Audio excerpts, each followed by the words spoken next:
6일 지방선거를 앞두고 준비한 국민공감 2022 경인적 일꾼의 시간. 오늘은 윤주영 더불어민주당 부천시장 경선 후보 함께합니다. 어서 오십시오. 예, 안녕하십니까. 네, 첫 번째 질문은 공통적으로 드리는 질문입니다. 내가 왜 부천시장이 돼야 하는지 유권자 여러분께 설명을 해주시죠. 예, 안녕하십니까. 윤주영입니다. 전 11살에 처음으로 부천 시민이 되었습니다. 부천 약대초등학교, 부천북중학교, 부천고등학교, 서울대학교 국제경제학과를 졸업했습니다. 공인회계사로 살아왔습니다. 지난 부천시에서 감사관으로 6년 4개월을 일했습니다.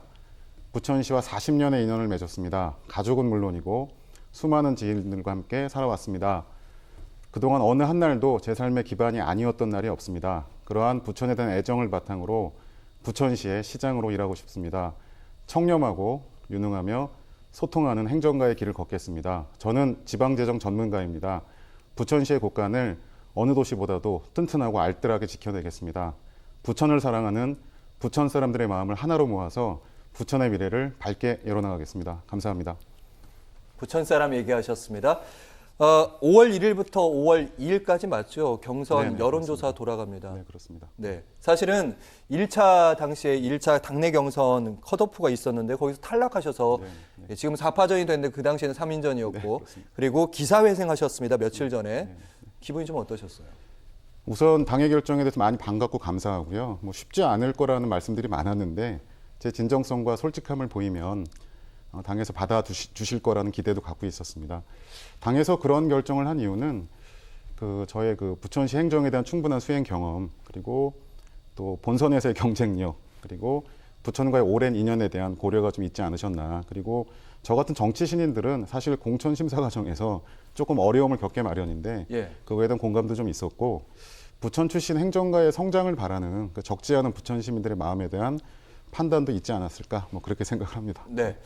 감사관을 6년 정도 부천시에서 감사관만 하셨다고 하는데 이 정도면 흔한 일입니까? 감사관이라는 자리가? 부천시 감사관이 원래 공직자, 직업 공무원들이 하시는 자리인데 2007년에 법이 개정이 돼서 저 같은 공인회계사는 변호사들한테 외부에서 개방이 됐어요. 그래서 제가 회계사로서는 아마 전국에서 몇 분 안 되는데 2010년 10월부터 한 6년 4개월간 일을 했었죠. 그래서 상당히 감사관이 이렇게 돌아다니면서 네네. 부천시 내부 이렇게 막 살피고 막 서류 뒤지고 막 그러면 직원들이 좀 피해 다닐 것 같던데요. 어떻게? 그런 면이 없지는 않았지만 나름대로 원칙을 지키면서 소통하려고 노력을 했던 기억이 있고요. 그래서 적지 않은 또 성과도 있었습니다. 어떤 성과 짧게만 얘기하신다면요? 제가 주로 참여했던 시기가 이제 부천시정 민선 5기 6기 시기고요. 근데 그 당시 김만수 부천시장님하고 함께 부천시가 예전에는 좀 청렴하지 못하다는 좀 이미지도 있었거든요. 근데 공공기관 청렴도 평가 1등급을 달성해서 지금도 그 효과가 이어지고 있지만 전국 최고의 청렴도시로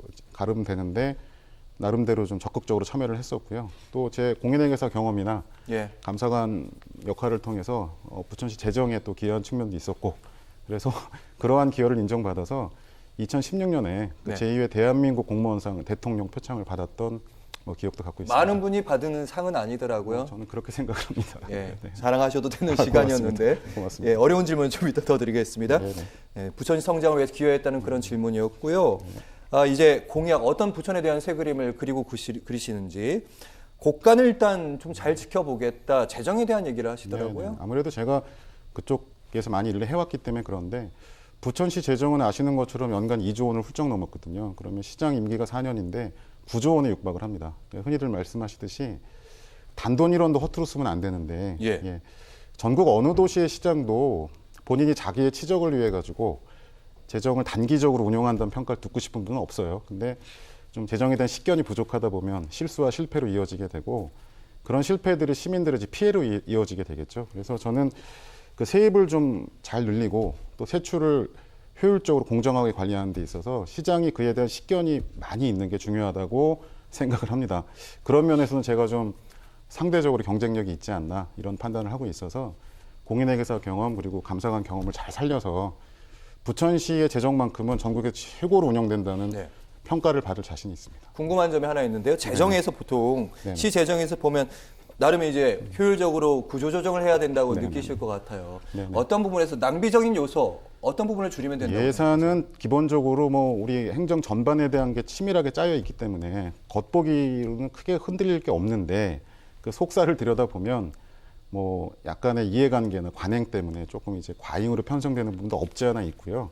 또 약간 좀 신선한 시선으로 좀 보는 어떤 판단의 기준이 없으면 늘 그래 했듯이 흘러가는 게 있는데 제가 뭐 보람이 있다면 감상한 경험을 통해서 그런 개선도 많이 했던 기억이 있고요. 그런 부분들이 조금 더 많은 권한을 가지신 하나만 또 그 네네. 개선된 사례 중에 하나만 얘기를 해주시면 이해가 쉬울 것 같아요. 일단 뭐 민간 위탁이나 보조금지급 같은 것들이 정말 공공의 분야에서 돈이 들어가지 않으면 이행되지 않는 분야들이거든요. 일종의 그걸- 공공 서비스잖아요. 그렇죠. 민간이 이제, 대신해 예, 줄 예. 건. 근데 그게 그 일반 기업들이나 이런 어떤 그런 메커니즘에서 볼 때는 조금 비효율이 들어가 있을 수가 있어요. 이제 그런 것들을 좀 많이 좀 체계적으로 변화를 시키려고 노력을 했었죠. 네, 민간 위탁이나 그런 부분도 다시 토파볼 수 있다 이런 네, 말씀으로 네. 들리는데요. 네. 부천시에 지금 여러 가지 대규모 개발 사업들이 진행되고 뭐 잘 아시다시피 일기 신도시, 뭐 대장 신도시부터 그렇죠. 시작해서 오정동 군부대 이전 뭐 여러 가지들이 있는데 이 부분에서 주도권을 잡아야 된다 이런 얘기하시네요.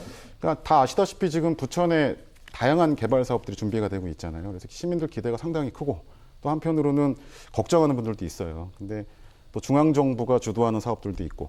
근데 제가 생각할 때는 부천이 좀 주체적으로 나서야 된다고 생각을 하고요. 이제 그런 과정을 통해서 현재나 미래를 체계적으로 준비하는 플랜이 있어야 된다고 생각을 합니다. 그래야만 이 지금 벌어지고 있는 개발들이 부분적인 개발이 아니라 단순하게 합계가 되는 게 아니라 좀 더 이제 부천시 발전에 도움이 될 거라고 생각을 하고요.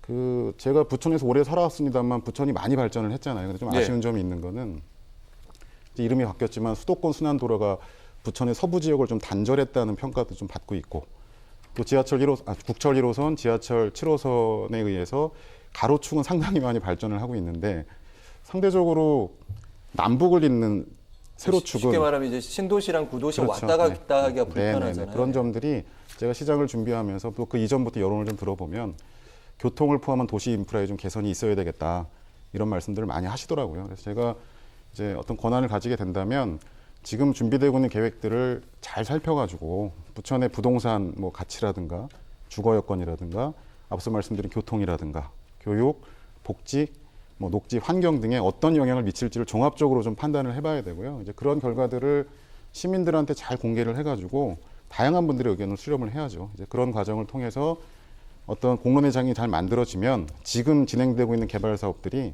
예. 종합적이고 좀 체계적인 어떤 성취로 남게 되지 않을까 뭐 그런 어떤 생각을 후보들이 합니다. 이제 전면 재검토해야 된다 이렇게 언급하시는 분들도 있더라고요. 저는 그렇게까지 보진 않고요. 지금 부천시정의 운영 과정에서 뭐 큰 틀에서 큰 문제가 없다고 생각은 하는데 다만 저는 이제 그 시정의 경험이 있잖아요. 그래서 또 공인회계사이기 때문에 국책 사업이라든가 어떤 시행 사업들의 내부적인 내용들 좀 많이 좀 경험을 해봤습니다. 그래서 그런 측면에 좀 새로운 시선 또 조금 더 정교한 시선으로 한번 시장이 되면 권한을 가지고 검토를 해보겠다. 그래서 고칠 점이 있으면 바꿔야죠. 네, 기억이 나는 그 인터뷰 중에 하나가 네네. 그 도라는 경인선이라고 경인고속도로라고 네. 해야 되나요? 그게 상동 호수공원 쪽에 있어가지고 그쪽과 그 전 지역이 상동이 완전히 단절된 단절돼 부분이 있어요. 있었다고 얘기하시더라고요. 저도 그쪽 지역에 지금 살고 있는데 예. 확실히 좀 단절돼 있다는 느낌을 지울 수가 없고요. 그리고 예전에 제가 시청에서 근무할 때 뭐 지금 다 퇴직하신 분들인데 그 당시 정책 결정 과정에 좀 참여하거나 관여했던 분들이 그때 좀 외곽순환도로 그때 옛날 명칭으로 조금만 더 인천 쪽으로 옮겨졌으면 밖으로. 지금 항상 우리가 부천의 계륵 같은 존재가 되고 있는 지금 물론 새로운 계획들이 만들어지고 있지만 상동 영상문화단지. 예, 그쪽이 좀 더 효율적으로 개발되지 않았을까. 또 제가 시청에서 근무할 때 그 개발의 역사를 많이 봤어요. 내용적으로. 근데 좀 뭐 배워야 될 점도 있지만 참 안타까운 점도 많이 있었더라고요. 네, 그리고 눈에 들어오는 공약 중에 환한 도시를 만들겠다 이런 경관 조명과 관련된 얘기입니까? 뭐 좀 더 포괄적인 얘기라고 받아주시면 좋겠는데 제가 이제 11살부터 부천에 살았거든요. 그러니까 부천에 곳곳을 안 가본 데가 없죠. 근데 어려서부터 지금까지 좀 더 밝았으면 좋겠다는 생각을 많이 했어요. 그리고 시청에 근무할 때도 그 시민들의 안전을 위해서 참 많이 노력하고 고민하고 있는 건 사실이거든요. 이제 그런 부분에 있어서 저는 좀 밝게 빛나는 부천을 만들고 싶다. 말 그대로 야경의 아름다운 도시를 좀 만들고 싶다.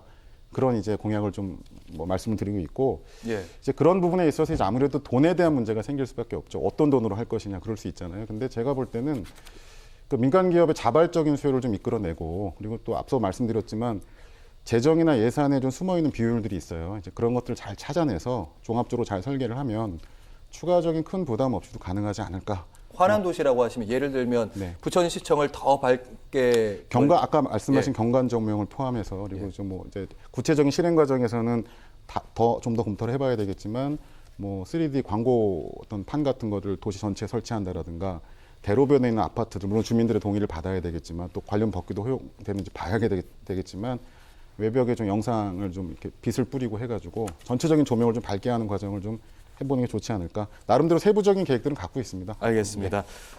아무래도 경제 활성화에 대한 특히 부천은 이제 베드타운이다 이런 지적을 피할 수는 없으니까요. 어떤 답안을 갖고 계십니까?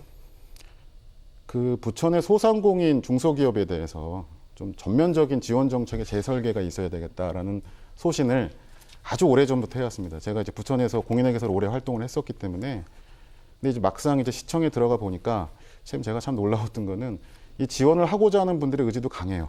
그리고 또 받고자 하는 분들의 수요도 많습니다. 그런데 문제는 양쪽의 시선과 입장이 조금씩 달라요. 그리고 서로에 대한 이해도가 좀 많지 않기 때문에 투여된 예산이나 의지에 비해서는 그 실효성이 떨어진 게 사실이고 그거는 비단 부천의 문제만이 아니고 전국적인 현상이라고 볼 수도 있겠습니다. 그래서 제 생각은 제가 뭐 자꾸 공인회계사라는 말씀을 드리는데 기업의 현실을 저를 잘 아는 편이거든요. 그러니까 기업에도 잠깐 있으셨죠? 그렇죠. 매출처, 매입처 발굴해야죠.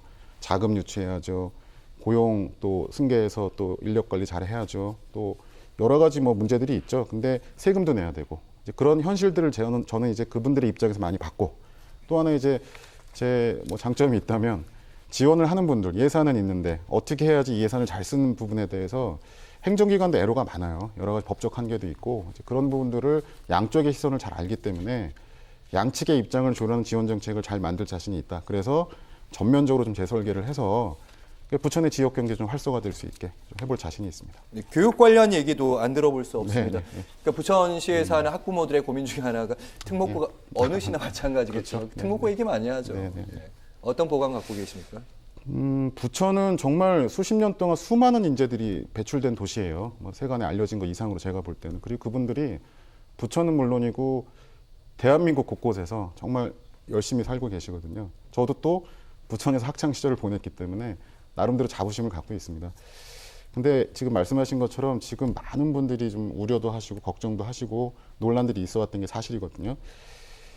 제가 볼 때는 근데 소수만을 위해서 뭐 줄서기를 위한 교육 체계도 있어서는 안 되고 그게 예전의 문제였잖아요. 그리고 또 지금 분출되고 있는 여러 시민들의 요구를 또 외면해서도 안 된다고 생각을 해요. 그러니까 아까 말씀하셨지만 제가 시청에서 일할 때 그때 과학고 유치가 추진이 됐었거든요. 그 과정에 또 감사관이기 때문에 참여를 할 수밖에 없었어요. 그래서 그때 상당히 현실적인 어려움도 있다는 것도 잘 알게 됐고요. 하지만 지금 또 한 번 새로운 대안을 고민해야 할 시점이 분명히 맞다라고 생각을 하고요.